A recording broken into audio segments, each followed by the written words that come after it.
Function நடக்கிற இடம்னு பார்க்குறேன்டா. போய் இந்த கேடுகலோட போய் பெஸ்ட்டு கப்புள் அவார்டு வாங்குறதுக்கு போகிறேங்கிற வேணுமா பிஸ்னஸில் பெரிய டீலர்ஷிப் பிடிச்சி கொடுக்குறான்னு சொல்லி சொல்கிறாங்கிற அந்த பேச்சை கேட்டு போகிறேன்னு சொல்லிட்டு கேட உனக்குள்ள வெக்கமாக இல்லையாடா அப்படின்னு சொல்கிறாங்க.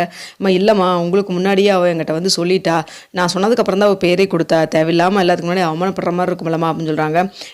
அவமானப்படுறதா அவளுக்கு என்ன புதுசாடா அப்படின்னு சொல்லி சத்தம் போட்டுட்டு இருக்கிறாங்க. அப்போ கரெக்டாக முத்து வந்துட்டு ஏதோ சவாரி இறக்கி விடுறதுக்காக வந்திருக்காங்க. அப்போ சவாரிக்கு வந்தவங்க உள்ளே வந்து பணம் வாங்கிக்கப்பா அப்படின்னு சொல்லியிருக்கிறதுனால உள்ளே வராங்க. உள்ளே வந்தோன்னா கரெக்டாக விஜயா அங்கே நின்றுருக்காங்க. விஜயாவை பார்த்தோன்னே அம்மா எங்கம்மா இங்கே வந்திருக்கீங்க அப்படின்னு சொல்லி கேட்குறாங்க. இந்த இருக்கான்லே இவனை நம்பிங்க வந்துட்டு நான் வந்து அவமானப்பட்டு நின்றுட்டு இருக்கிறேன்டா, நீ வாடா ஃபஸ்ட்டு அப்படின்னு சொல்கிறாங்க. என்னம்மா சொல்கிறீங்க, எனக்கு ஒன்றும் புரியலையே, இது ஏதோ பெரிய ஃபங்க்ஷன் பார்ட்டி நடக்கிற இடமாட்ட தெரியுதே அப்படின்னு சொல்கிறாங்க. அது சரி, பார்லர் நம்ம எதுக்கு இங்கே வந்துருக்குது அப்படின்னு சொல்லி கேட்டுருக்குறாங்க.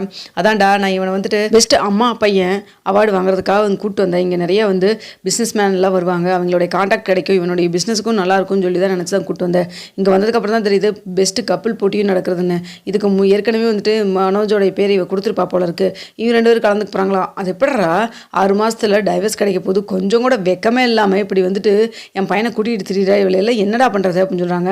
அம்மா இருங்க, நீங்கள் இந்த பாலரம்மா திட்டத்துக்கு முன்னாடி மனோஜை ஃபஸ்ட்டு கேளுங்க. மனோஜ் எதுக்கு இப்படி வந்துட்டு பாலரம்மா கூப்பிட்றான்னு சொல்லிட்டு வரான். அவனை ஃபஸ்ட்டு கேளுங்க.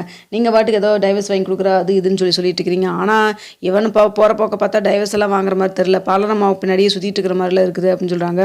அது இவனெல்லாம் வீட்டில் வரடா பேசிக்கிறேன் உனக்கு நான், ஏண்டா உனக்கு நான் என்ன நினச்சி கூப்பிட்டு வந்து என்ன பண்ணிட்டு இருக்கிற நீ அப்படின்னு சொல்லிட்டு இருக்கிறாங்க. அப்போ உடனே முத்து இருந்துட்டு, அம்மா நான் சொல்கிறேன் தப்பாக நினச்சிக்காதீங்க, அவன் வராட்டி போகிறான், நானும் உங்கள் பையன் தானே, நம்ம 2 பேரும் போய் கலந்துக்கலாம் வரீங்களா அப்படின்னு சொல்லிட்டு அப்படியே பரிதாபமாக கேட்குறாங்க. இதை பார்த்தோன்னா அப்போ இருக்கிற சூழ்நிலைக்கு விஜயாவுக்கு மனசுக்குள்ளே சரின்னு தான் தோணுது. ஆனால் இருந்தாலும் வெளியில் ஓகேன்னு சொல்கிறதுக்கு மனசே வராமல் நின்றுருக்காங்க. அப்போ உடனே மனோஜ் வந்துட்டு, நீ என்னதான் குட்டிக்க நடிச்சு தலைகள்னாலும் அம்மா என்னை வேணால் கூப்பிட்டு போகிறதுக்கு தான் ரெடியாக இருப்பாங்க, உனைய வேணால் கூப்பிட்டு போக ரெடியாக இருக்க மாட்டாங்க, ரவியை கூட கூப்பிட்டு போகிறதுக்கு கன்சிடர் பண்ணுவாங்க, உனையெல்லாம் எதுக்கிட்ட அவங்க கூப்பிட்டு போக போகிறாங்க, அப்படி ஒரு அவங்க ஃபங்க்ஷனில் போய் அவார்டு வாங்கணும் அவங்களுக்கு அவசியமே கிடையாது அப்படின்னு சொல்லிட்டு பேசுகிறாங்க. இதை பார்த்துருக்க விஜயா, போது வாயை மூடுறா, நானும் அந்த வீட்டுக்கு போக முடியல, அவ்வளோ தூரம் கஷ்டமாக இருந்தேன், என்னுடைய கஷ்டத்தை வேதனையை புரிஞ்சுக்கிட்டவன் 48 லட்ச ரூபா கடனை வாங்கி கட்டி இந்த அளவுக்கு வந்துட்டு என்னை அந்த வீட்டில் உட்கார வச்சு அழகு பார்த்துட்டு இருக்கான், சொல்ல போனால் அவனை தான் நான் கூப்பிட்டு போயிருந்துருக்கணும், வாடா முத்து அப்படின்னு சொல்லிட்டு போய் பேர் கொடுக்க போகிறாங்க. இதை பார்த்துருக்கிற மனோஜுக்கு மனசுக்குள்ளே கொஞ்சம் சங்கஞ்சலப்பாக இருக்குது. அப்போ ரோகிணி சொல்கிறாங்க, மனோஜ் விடு மனோஜ், உன்னை கடுப்பேற்றணும் அப்படிங்கிறக்காக வந்து ஆன்ட்டி இப்படி பண்ணுறாங்க, அதை கெட்டு முத்துவும் சரின்னு சொல்லிட்டு பண்ணிகிட்டு இருக்கிறாரு, இதெல்லாம் விடு, நம்ம 2 ஃபஸ்ட்டு ஜெயிச்சு வின் பண்ணி நம்ம வந்துட்டு அவார்டு வாங்குவோம் அப்படின்னு சொல்லி நினைக்கிறாங்க. அடுத்தா வந்துட்டு போட்டிக்கு எல்லாத்தையும் வந்து பார்ட்டிசிபேட் பண்ணுற கூப்பிடவும் செய்கிறாங்க. அதே சமயத்தில் விஜயாவுக்கு ரோகிணியோட மனோஜ் இருக்கிறத பார்த்துட்டு மனசே கேட்கல, வீட்டுக்கு வரட்டு அவனை பேசிக்கலாம் அப்படிங்கிற மாதிரி நினச்சிட்டு கோவத்தில் தான் இருந்துட்டு இருக்காங்க. போட்டியெல்லாம் நடந்ததுக்கப்புறம் படி பார்த்திங்கன்னா முத்துவும் விஜயாவும் வந்துட்டு ஒரு கட்டத்துக்கு மேலே வந்து நல்லாவே ஜெயிக்கிற மாதிரி போகிறாங்க. மேற்கொண்டு இன்னும் 2 பேர்த்துக்கு வந்து போட்டி இருக்க தான் செய்யுது. அப்போ வந்துட்டு சொல்கிறாங்க, அங்கே இருக்கவங்க மேடையில் இருக்கவங்க, நீங்கள் பார்த்துட்ருக்கீங்க பெஸ்ட்டு கப்பலோடைய அவார்ட்லேயும் ஃபைனல் வந்து லிஸ்ட் வந்து வந்ததுக்கு இந்த மனோஜும் ரோகிணியும், அதே போல் இங்கேயும் ஃபைனலாக வந்து செலக்ட் ஆகிருக்கக்கூடியவங்க முத்துவும் விஜயாவும். இதில் ஒரு முக்கியமான விஷயம் என்ன பார்க்கணுன்னா, இந்த மனோஜுங்கிறவரும் இந்த முத்துவும் அண்ணனும் தம்பியும் தான், விஜயா அவங்க அம்மா தான். இப்போ பெஸ்ட்டு கப்பல் ஜெயிக்க போகிறாங்களா, பெஸ்ட்டு அம்மா பையன் ஜெயிக்க போகிறாங்களா அப்படிங்கிறத இப்போ நம்மளுடைய பெயின் ட்விஸ்டே அப்படின்னு சொல்லி சொல்லிட்டு இருக்காங்க. அடுத்த பார்த்தா ஃபைனலாக நல்லா போட்டியெல்லாம் நடக்குது. அப்போ உடனே வந்து இங்கே மனோஜுக்கிட்ட ரோகிணி சொல்கிறாங்க, இங்கே பாரு, எப்படி இருந்தாலும் நம்ம தான் ஜெயிக்க போகிறோம், பார்த்துக்கிட்டே இரு, உங்கள் வீட்டுக்கு இது பெரிய ஒரு அவமானமாக இருக்க தான் போகுது அப்படின்னு சொல்லிட்டு இருக்கிறாங்க. எல்லாத்துக்கு முன்னாடி நம்ம ஜெயிச்சு பெரிய கப்பலாக வாங்க போகிறோம் அப்படின்னு சொல்லிட்டு இருக்கிறாங்க. மனோஜ் வந்துட்டு, ஆமாம் ரோகிணி, இந்த முட்டு நம்ம ஜெயிக்கவே விடக்கூடாது, 48 லட்ச ரூபா கொடுத்துட்டு அந்த வீட்டை மீட்டு கொடுத்துருன்னு சொல்லிட்டு நேற்று போட்டு அலப்புற இருக்கே, வீட்டில் தாங்கவே முடியல தெரியுமா, நாங்கள் எல்லாருமே கப்பலாக வந்திருந்தாங்க, நான் மட்டும்தான் தனியாக உட்காந்துட்டு சிங்கிளாக இருந்து நீ இல்லையேன்னு சொல்லிட்டு வேதனைப்பட்டிருந்தேன், இதை பற்றி கூட அம்மாட்ட நான் வந்து பேசினேன், அப்போ தான் வந்துட்டு இப்படிலாம் நடந்துச்சுன்னு சொல்லிட்டு இருக்கிறாங்க. இப்போ வந்துட்டு நீ இதை பற்றிலாம் அப்புறம் பேசிக்கலாம், ஃபஸ்ட்டு இந்த போட்டியில் ஜெயிக்கிற வழியை பார்க்கலாம் அப்படின்னு சொல்லி பேசிகிட்டு இருக்கிறாங்க. அடுத்த வந்துட்டு போட்டியும் நடக்குது. கடைசியாக ஃபைனலில் முத்துவும் விஜயாவும் தான் ஜெயிக்கிறாங்க. இதை பார்த்துட்டு மனோஜுக்கு செம கடுப்பாகுது. என்ன ரோகிணி, நம்ம ஜெயிப்புன்னு நினச்சாங்க, கடைசியில் இவங்க ஜெயிச்சிட்டாங்க அப்படின்னு சொல்கிறாங்க. அப்போ வந்துட்டு நானும் என்னமோ நினச்சேன், ஆனால் முத்துவுக்கு கொஞ்சம் உன்னை விட கொஞ்சம் அறிவு இருக்கத்தான் செய்து போல இருக்குது அப்படின்னு சொல்கிறாங்க. என்ன ரோகிணி இப்படி சொல்கிற, என்கிட்ட நீ அப்படின்னு சொல்கிறாங்க. இல்லை அது சொல்ல வரல அப்படின்னு சொல்லி பேசிகிட்டு இருக்காங்க. அடுத்த ப்ரைஸ் எல்லாம் வாங்கிட்டு வெளில கிளம்புறாங்க. அப்போ முத்துவுக்கு ஒருத்தர் வந்துட்டு சொல்கிறாங்க, எப்போ நீ கார் பிஸ்னஸ் தான் பண்ணிகிட்டு இருக்கேன்னு சொன்னாங்க, அது மட்டும் இல்லாமல் வந்துட்டு நீ வீட்டில் இப்போ கடைசியாக ஒரு பெரிய கடன் வந்து உங்கள் அண்ணா வாங்கி வச்சுருக்கா, அதை கூட நீ தான் அடைச்சேன்னு சொல்லி நான் கேள்விப்பட்டேன். பரவாயில்லப்பா, நீ இந்த வயசுல இவ்வளோ தூரம் வந்துட்டு வீட்டுக்காக குடும்பத்துக்காக வந்துட்டு ஒழிச்சிட்ருக்க, அது மட்டும் இல்லாமல் நல்ல ஒரு திறமைசாலியாகவும் இருக்க, உன்னை பார்க்குறப்ப எனக்கு ரொம்ப எனக்கு ஒரு சிந்தனை வருது, அதை நீ தான் பண்ணணும், எனக்கு ஒரு ஹெல்ப் பண்ணணும் அப்படின்னு சொல்கிறாங்க. என்னங்க சார் சொல்லுங்கள் அப்படின்னு சொல்லி கேட்குறப்போ, என்னுடைய ட்ராவல்ஸ் இருக்குது, எனக்கு ஒரே ஒரு பொண்ணு பொண்ணு தான். அவளும் வந்துட்டு கல்யாணம் பண்ணி கொடுத்தாச்சு. ஃபாரின்ல செட்டில் ஆயிட்டா. எனக்கு இதுக்கு மேலே வந்துட்டு என்னுடைய ட்ராவல்ஸை பார்த்துக்க முடியல. அதே சமயத்தில் எனக்கு கொஞ்சம் வருமானமும் தேவைப்படுது. அதனால் இந்த ட்ராவல்ஸை நீ கொஞ்சம் மேனேஜ் பண்ணி பார்த்துக்கோ.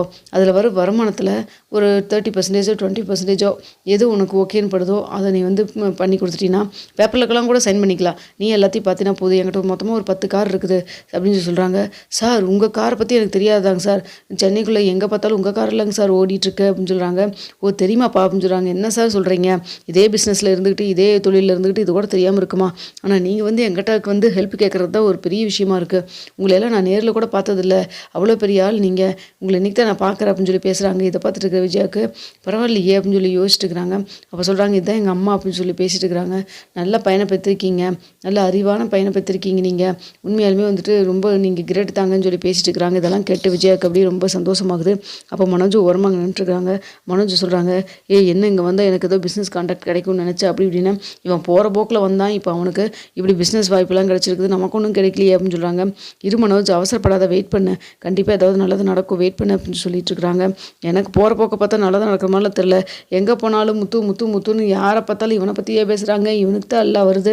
அது மட்டும் இல்லாமல் ஒன்றுக்கு இல்லாத காரை வந்து சரி பண்ணி அதை 48 லட்ச ரூபாய்க்கு எப்படியோ 38 லட்ச ரூபா வந்து பெரட்டி அதை கொண்டு வந்து வீட்டையும் மீட்டு கொடுத்துருக்கான்.